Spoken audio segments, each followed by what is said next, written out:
Hi everyone, my name is Bill Ling. I'm a grad student in the Shapiro Lab at Caltech, and today I'll be discussing a method for ultrasound imaging of phagocytosis and lysosomal degradation.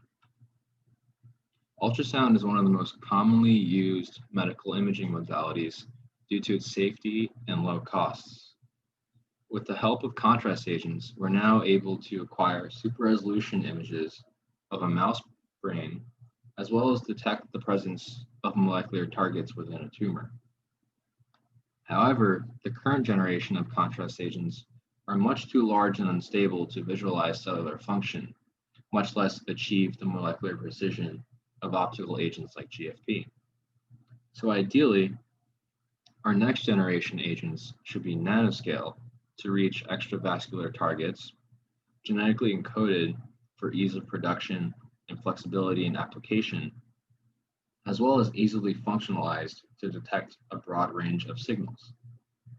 Unfortunately, when we turn to nature, we actually find something that meets those needs. These gas vesicles, or GVs, are nanoscale gas-containing structures that are produced in multiple organisms. And they're actually a lot more common than you might think. If you fly over places such as San Francisco or Florida, you may notice these colorful bodies of water. These vibrant colors actually come from GV producing microbes within that water. And these microbes often produce GVs as a means to regulate buoyancy and optimize their access to sunlight. Although their name may suggest otherwise, GVs are actually composed entirely of protein. These proteins form a rigid 2 nanometer thick shell that is about 140 nanometers in diameter and several hundred nanometers in length. The interior surface of this shell is extremely hydrophobic, so liquid water is unable to condense inside, but gas is able to freely diffuse in and out. This resulting compartment of air is thermodynamically stable and provides ultrasound contrast that is linear with respect to GV concentration. And there's been a lot of exciting work by our lab and others on developing GVs for both imaging and therapy. For example, heterologous expression in bacteria has enabled studies such as the tracking of gavage bacteria traveling through the intestines. We're also able to use GVs to track gene expression in mammalian cells. And more recently, we showed that co-expression of GVs and a therapeutic payload in bacteria enables triggered release of that payload by cavitation. GVs can also be used for imaging of molecular and cellular functions. For example, we recently developed biosensors that are able to tune their ultrasound contrast in response to protease activity.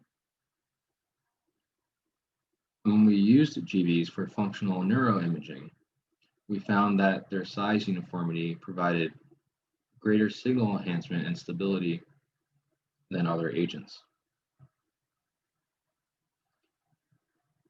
For this study, our goal was to image macrophage function, and these cells are involved in a tremendous number of homeostatic activities, such as learning and pathogen clearance. Improper activation of macrophages can lead to diseases such as neurodegeneration and fatty liver disease. And it turns out that these functions mainly revolve around the processes of phagocytosis and lysosomal degradation. And various studies have shown that macrophages will actually integrate signals from their microenvironment, such as the presence of cytokines and pathogens, and tune their kinetics of these processes in response.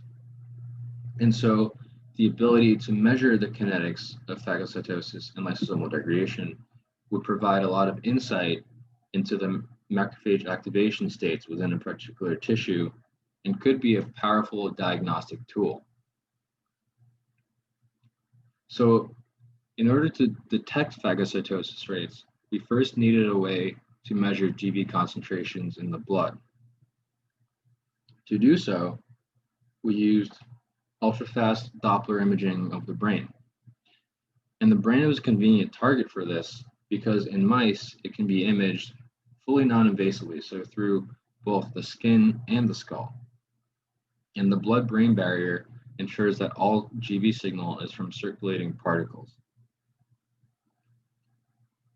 We acquired images at a single plane every 4 seconds and were able to see a large enhancement immediately after injection, which peaked about 60 seconds afterwards, followed by a gradual decrease back to baseline. When we quantified the signal enhancement within the entire brain, we found that GVs were cleared with a half-life of about 4 minutes, and this was reproducible across several mice from several litters. And so we know from previous experiments that GVs localize to the liver following intravenous injection. So we next measured the kinetics of GV contrast there. And to do so, we used amplitude modulation imaging, or AM. And again, we acquired images every 4 seconds, and we found that following GV injection, there was a gradual increase in contrast, which peaked about 10 minutes after injection, followed by a gradual decrease in contrast over the course of about 1 hour. And interestingly, this peak at about 1200 seconds occurs right around the time that GV contrast in the blood returns to baseline. So essentially, there's a transfer of signal from the blood to the liver, which suggests that there is uptake into the liver, and this is in line with typical nanoparticle clearance pathways. And to better understand what's going on within the liver itself, we injected our mice with fluorescently labeled GVs. An hour and a half later, we removed its organs and measured their fluorescence, and we found that 80% of GVs ended up in the liver, and small amounts ended up in the spleen and the lungs. When we sectioned the livers and stained for macrophages using an F480 antibody, we found that the majority of GVs co-localized with these macrophage regions, suggesting that liver macrophages are the cause of GV clearance. And so to functionally confirm this, we treated our mice with a high dose of clodronate liposomes. So this drug actually depletes macrophages in the liver and the spleen. And we found that this treatment dramatically increased GV circulation time compared to control. And so this functionally confirmed that macrophages are responsible for GV clearance. And so to better understand what's going on within the cell itself, we took a macrophage cell line and essentially fed it with GVs that are dually labeled with Alexaflor 647 to track where the GV goes, and Frodo Red, which is a pH-sensitive dye whose fluorescence increases as pH decreases.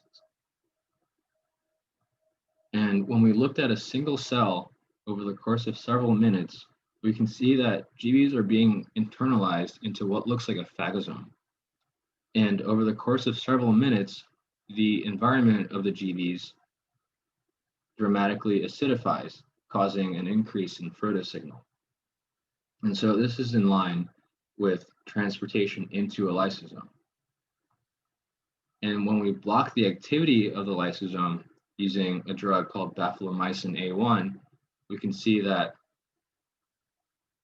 control cells have an increase in their Frodo signal, whereas treated cells do not have an increase in Frodo signal. And so this confirms that GVs are indeed being transported into lysosomes where they are degraded.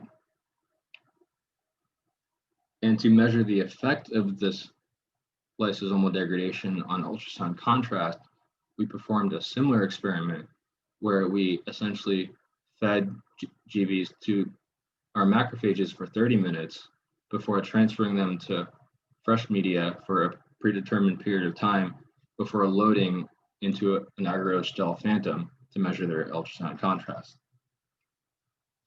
And here we found that in control cells, over time, ultrasound contrast decreased, whereas in baphthytomycin treated cells, where GVs are not being degraded, ultrasound contrast persisted for at least 5 hours. And so this gives a pretty good picture of the GV clearance pathway inside a mouse, where upon intravenous injection, GVs circulate around the body, and when they go through the liver, they are uptaken by macrophages inside the liver. And inside these cells, the GVs are transported into lysosomes and then degraded. And we can model this process with a simple two-compartment pharmacokinetic model comprised of the blood and the liver.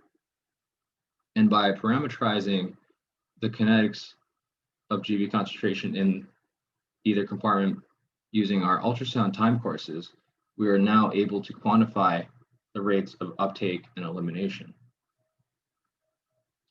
And to check the diagnostic ability of this paradigm, we treated our mice with several concentrations of clodronate to either fully or partially deplete the macrophage population within the liver. Interestingly, when we measured the fluorescence and localization of GVs, they ended up in the liver anyway. And so this suggested that if we do detect differences in uptake and elimination, it's due to the fact that a different cell population is taking up these GVs. And that is indeed what we see. So when we measure GV circulation with our Doppler imaging, we find that as the macrophage population decreases, GV circulation increases. Similarly, GV elimination kinetics are greatly altered by clodronate treatment, as can be seen from the liver AM data. And when we fit this to our model, we find that uptake rates are actually somewhat proportional to the macrophage population remaining in the liver. And we also see graded elimination rates based on our liver data as well. And so for a more clinically applicable model, we decided to treat our mice with a methionine and choline deficient diet to induce nonalcoholic fatty liver disease, and then simulated therapeutic intervention by feeding our mice with a regular controlled diet for a further 3 weeks.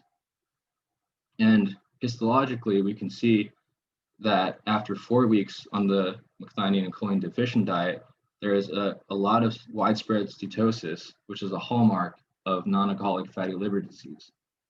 And after another 3 weeks, the steatosis disappears. And again, we see no difference in the healthy and the recovered rates, but there is quite a dramatic reduction in clearance rates of the diseased mice. And again, the differences are pretty clear in the liver AM data as well. And when we quantify this, we see that uptake rates in the healthy and recovered mice are similar and reduced in the diseased mice.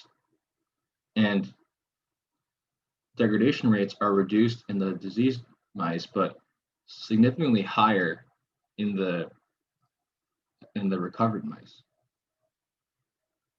And so in summary, intravenously administered GVs are cleared by liver macrophages. Lysosomal degradation of GVs results in a loss of ultrasound contrast. And we can use GV pharmacokinetics as a method to non-invasively measure and quantify macrophage function. And this can be used as a diagnostic biomarker. And because GVs are amenable to further engineering, we can then think about ways to deliver them to other tissues and measure different forms of protein degradation. And so in closing, I would like to thank my advisor, Mikhail Shapiro, as well as my co-authors and the rest of my lab, and as well as the funding agencies. Thank you for your attention, and I'd be happy to take some questions.